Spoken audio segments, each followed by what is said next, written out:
All right, Joe Walker here. It is August 5th, about 5 p.m. and I'm just shooting this video real quick for documentation purposes. So we've been provided the opportunity to basically run the FLERD, the combo cattle, sheep, goats together in a real tight density based on the weather. It's actually unseasonably cool here in northeast Georgia. I think we hit 75 degrees today, and it's mostly been cloud cover all day. The sun has peeked out right now, and I am sweating because I've been setting up this paddock. But anyhow, what we're doing is, because it's late in the day, I am going to run these guys in a real small paddock, and I just want to see what happens. So I want to document what we have in this paddock. So I'm going to turn the camera around and we're just going to kind of look. We got a lot of foxtail, some ironweed. This is some kind of Japanese knotweed, maybe mare's tail. I'm not exactly sure. We got pigweed, we got dog fennel, we have Bermuda grass. What else? I'm not exactly sure. Pigweed, more pigweed. This is some other kind of tall grass. We have dallis grass. There's white clover. There is horse nettle. I would say there's definitely blackberries. There's a little bit of barnyard grass. I would say the dominant species in this paddock is definitely foxtail. So this would be green foxtail. Right here we have a nice patch of blackberries, a big thing of pigweed, some more dog fennel. So really I just want to document. We're just walking through here to document. So as we can see, I kind of put their water right here. I have their mineral water, which is C90 with garlic. And then over here I have the stock tank running with just clean water. And I got it right around this blackberry patch to essentially force the cows, the sheep, the goats, they're all going to come in for their water and trample that nice big blackberry patch. That's the goal anyway. So we're going to turn them loose. I'm not sure what this is, but yeah. So I took some measurements. Basically, this is a really small paddock, guys, and like I said, it's already 5 o'clock. I'll be here about 6, 7 in the morning. So there's only about 3.5 more hours until sunset. And they'll graze a little bit beyond that, but then they'll bed down for the night. So they're only going to get, maybe four hours of grazing on this before I show back up in the morning. And we'll be able to see if they can stay here for a few more hours while I do some chores, or if I need to go ahead and move them on to a bigger paddock. So this is approximately 5,800 square feet, and we have, with the cattle, the goats, the sheep, the calves, as well as a few lambs, we have approximately 21,000 pounds live weight animals. So when you break that down to pounds per acre, let me look at my notes here. It's roughly 158,000 pounds per acre is what this stocking density will be for approximately 4 hours plus the nightfall, which I'm not going to count because they're going to bed down. They're going to graze this until it's time to bed down, and we'll check it out first thing in the morning. So let's go ahead and set this up real quick. Well, the paddock's already set up. Let me just set up this one. Oh, here's some dock as well. There's dock in here, another plant, some other type of grass.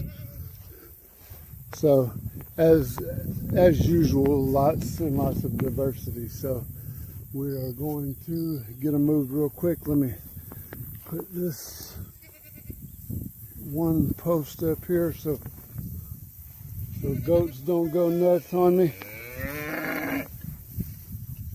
And these girls are ready to move. These girls and guys. Here's a few of the calves.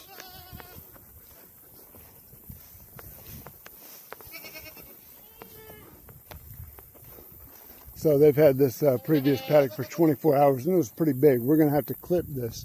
As you can see, they ate the grass down to basically nothing. But it's not the disturbance I want. So ideally, we want this. We want this a total graze, so we don't have to cut. So basically, all this back behind me, we're going to have to clip. And my goals are to not have to clip. We don't want to have to bush hog anything. So let's get these guys through here. Let me untie this real quick.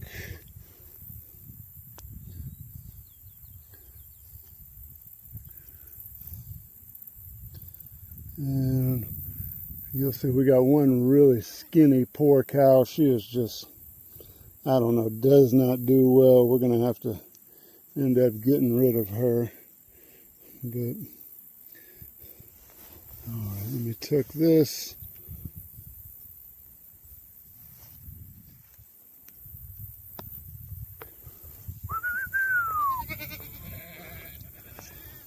Go, go. Ship, ship, ship.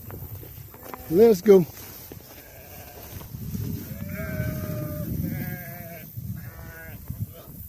Let's go.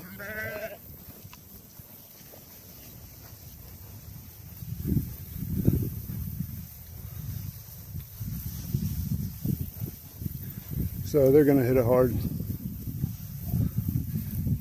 This is a tight paddock, y'all. I'm pretty anxious. There's the poor cow right there. You can see she has basically no gut feel. I don't get it. I don't know why. She just doesn't perform as good as the others. I think she came from a grain system. So grain-based system. That's why it's important to get animals from people that's doing it, the way you want to do it. I don't know if you saw our bull, but he's right over there, the South Pole. He's actually half South Pole, a quarter Red Angus, and a quarter Hereford. So.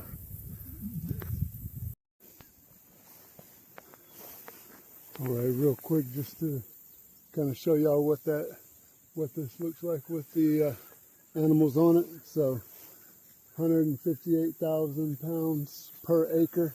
Obviously we're not on an acre. Like I said, this is 5,800 square foot, approximately 21,000 pounds of live animal weight. So we're just going to kind of cruise around the outside. So the goats are already hitting the blackberry. Cows are nailing the grass.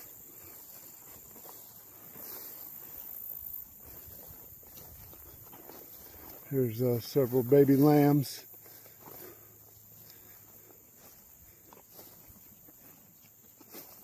This is a good chance to see what we got here. It looks like one male.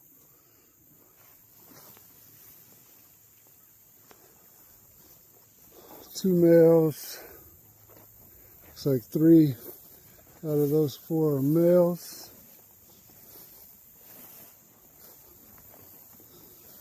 A couple of the calves. Here's a bull that we were saving. But we're probably going to eat him instead of saving him. This is actually his mama. She just calved recently. She's one of my favorites. And this is the first year heifer. She's due to calf pretty soon. We have some sheep. I see a cowbird in there chowing down. Oh, this is our South Pole bull right here. The lighter colored one. And that's actually a young steer right next to him, right behind him. He's beautiful. This bull we actually got from Matt Anderson, from Anderson Pork and Beef. He's a good looking fella. There's a little calf laying down. That one, that's the one, this one was just born out of my favorite one. And this is his daddy right here. So he is going to town.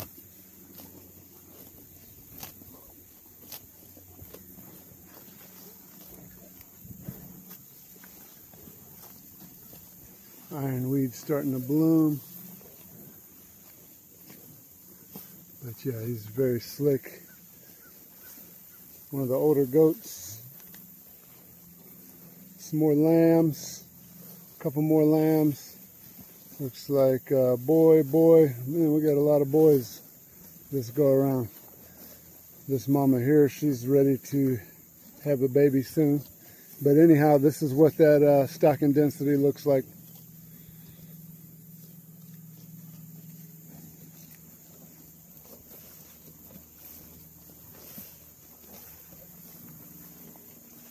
Oh, check out this steer. Yeah, we'll be processing this fella here about November. He is a beautiful animal. Hey, big boy, you're gonna be delicious.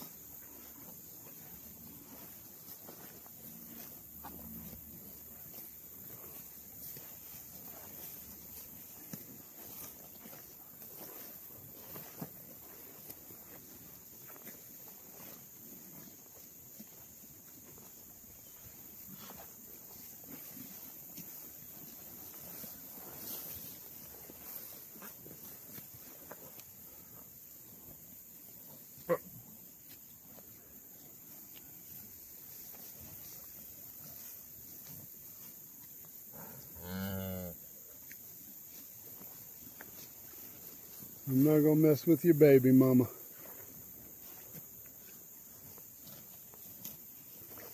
Multi-species grazing. Small-scale regenerative agriculture.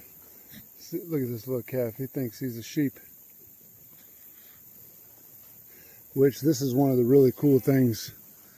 When you run them all together like this, they actually do pick up on each other's habits. So the calves really like to hang with the goats and the sheep. Where's he going? But yeah, the calves really like to hang with the goats and the sheep because they're almost the same size right now. So then they start eating like the goats and the sheep, which is awesome, because when you got cows that eat like goats, you know, that's just a good thing. You're going to get, you know, a much more nutrient dense product because of the variety of forages they're consuming. Instead of only eating, you know, grass, they're going to be consuming all this other stuff. So really cool. Anyway, let me wrap this up and get finished. I could sit out here and watch them all day. There's a goat over there tearing up some pigweed. And see, when you're multi-species grazing like this,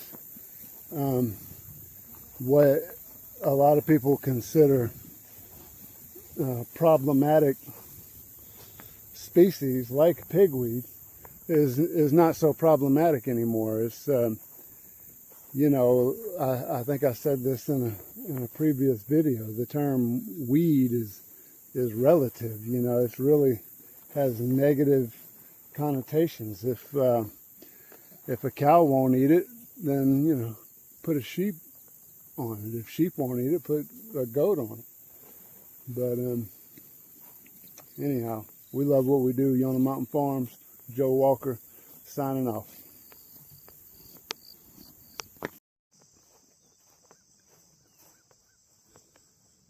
All right, Joe Walker here, Yonah Mountain Farms. It is the following day, August 6th, about 8 a.m. And looks like they've hammered this pretty good. So I'm gonna hurry up and get the next paddock set up and get them moved.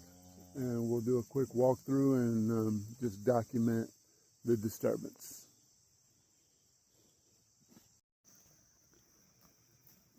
All right, just got them moved in here. Everybody's chowing down. So they were all in here by 8:30. So I'm going to set my timer for about 4 hours. So in this paddock, just because of the shape, it's only 2 nettings, which is basically the same size as this paddock, but this one's a little more bulbous, a little more rounded. This one was kind of elongated, so that would actually mean that there is more, slightly more space in this paddock, a little bit more square footage.